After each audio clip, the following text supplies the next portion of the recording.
Subscribe, like, and share. Welcome to Little Star Cartoon. रात को अचानक राधिका मौसी को किचन से कुछ गिरने की आवाज आई। उन्होंने बाहर निकल के देखा तो किचन में उन्हें कोई सफेद साड़ी में दिखा। वो चीख पड़ी, हे भगवान, आलतू जलाल तू आई भला को टाल तू, आलतू जलाल तू आई भला को टाल तू। राधिका मौसी को चीखते सुनकर श्रवण बाहर आता है भागते हुए। अरे माँ, क्या हुआ? क्या देख लिया? दादी माँ आ गई क्या सपने में? अरे बेटा, रसोड़े में देख तो कौन है? श्रवण रसोई में झांक कर देखता है और उसे कोई नहीं दिखता अंदर। अब रसोड़े में तो कोई नहीं है माँ। कोई सफेद साड़ी में नहीं है क्या? नहीं माँ, कोई भी नहीं है। चिल्लम चिल्ली की आवाज सुनकर काजल भी वहां आ जाती है। अब क्या हो गया माँ जी? अरे बेटा, रसोड़े में एक चुड़ैल थी सफेद साड़ी में। अरे क्या कर रही थी वो अंदर? अरे बताया नहीं, कल आएगी ना तो पूछ लूंगी। चुड़ैल जी, आपका क्या प्लान है? माँ जी, रात बहुत हो गई है, आपने कोई बुरा सपना देखा होगा, चलिए सो जाइए। राधिका मौसी सोने तो चली जाती है पर उनको रात भर नींद ही नहीं आती। वो कुछ भी उलझुल बातें सोचने लगती है।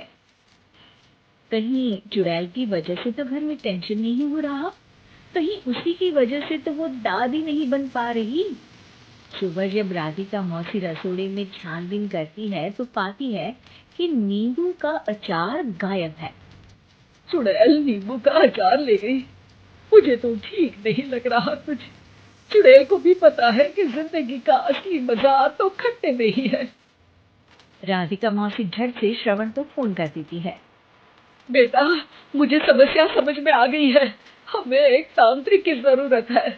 अरे क्या बोल रही हो माँ, तांत्रिक की क्या जरूरत है? आप पूजा पाठ तो कर ही रही हो ना।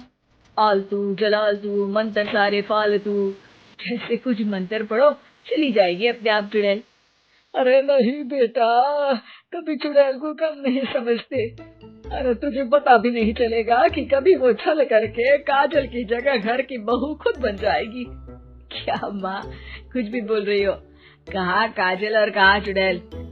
वैसे एक बात बताओ, काजल को अगर गाने के लिए बोल देना तो चुड़ैल काजल की आवाज सुनकर घर तो क्या, धरती लोग छोड़कर चली जाएगी। तुम ना पढ़े लिखे बच्चे हर चीज को मजाक समझते हो। तुम रहने दो, मैं खुद ही तांत्रिक को बुला लेती हूँ। अच्छा सुन, शाम को इमली लेके आना। क्या है कि चटनी खाए बहुत दिन हो गए है ना? नहीं माँ, इमली तांत्रिक से ही मंगवा लो ना, आटा वगैरह भी उसी से पिसवा लेना। देखो मुझे काम करना है। श्रवण रात को कई तरह की सब्जियों के साथ माँ के कहने पे चटनी के लिए इमली भी ले आया था, लेकिन राधिका मौसी के दिमाग में अलग ही फिल्म चल रही थी। उन्हें अब सिर्फ शक ही नहीं यकीन होने लगा था कि शायद चुड़ैल ने श्रवण पर अपना जाल बिछा दिया था, जिस वजह से श्रवण उनकी बात ही नहीं मान रहा था। पर कोई नहीं, आने वाली रात में राधिका मौसी खुद तैयार हो गई चुड़ैल को पकड़ने के लिए। रुद्राक्ष की माला, तुलसी का पत्ता, हनुमान चालीसा सब हाथ के पास ही था, बस चुड़ैल का इंतजार था। और जैसा राधिका मौसी ने सोचा था वैसा ही हुआ। वो चुड़ैल उस रात भी आई, पर वो राधिका मौसी से तेज निकली और राधिका मौसी के उससे पकड़ने के पहले ही वो भाग खड़ी हुई।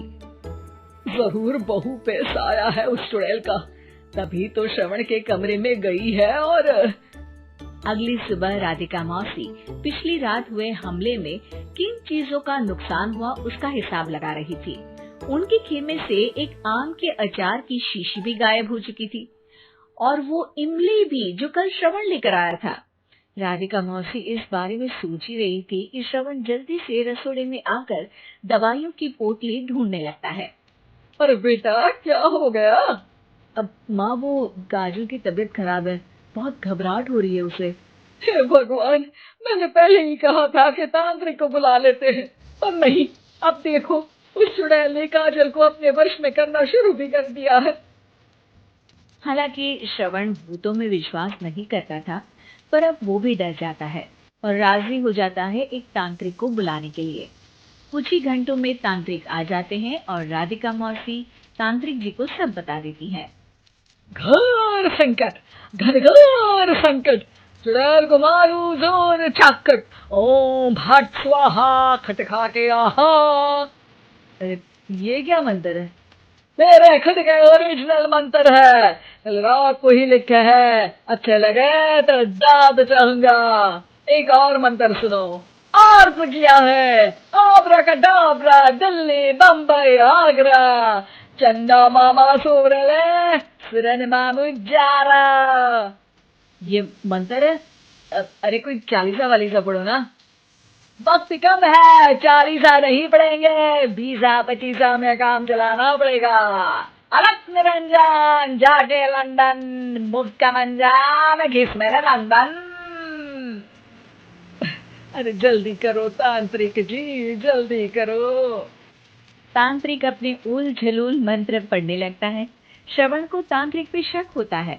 वो अपने एक डॉक्टर दोस्त को कॉल कर देता है ताकि कोई अनहोनी हो तो इमरजेंसी में चीजें मैनेज हो जाए।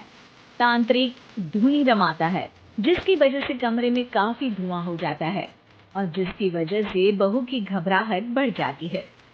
अब भागेगी चुड़ैल। हाँ, बहू खांसते हुए धुएं से बचने के लिए बाहर चली जाती है। अरे भाग रही है, भाग रही है।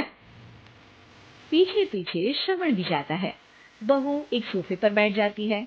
तभी डॉक्टर दोस्त आ जाते हैं और श्रवण को पानी लाने के लिए कहते हैं। थोड़े चेकअप के बाद डॉक्टर कहते हैं, मेरे हिसाब से जाप का काम पूरा हो गया है।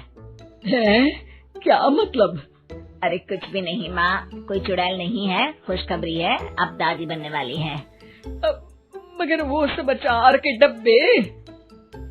श्रवण दोनों अचार के डब्बे अपनी माँ को दिखाता है, जो कि उनके बिस्तर के नीचे छुपे हुए थे।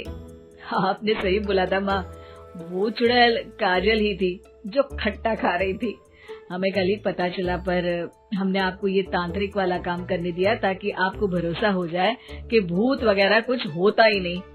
अच्छा अच्छा, ये तो बड़ी खुशी की बात है, पर बेटा मुझे एक झाड़ू तो ला दे। क्यों माँ? ये तांत्रिक का भूत उतारती हूँ मैं। अब तांत्रिक राधा मौसी के डर से घर से भाग निकलता है और राधा मौसी उसके पीछे भागती है। अरे संकट ये घनघोर है, तांत्रिक मुआ चोर है।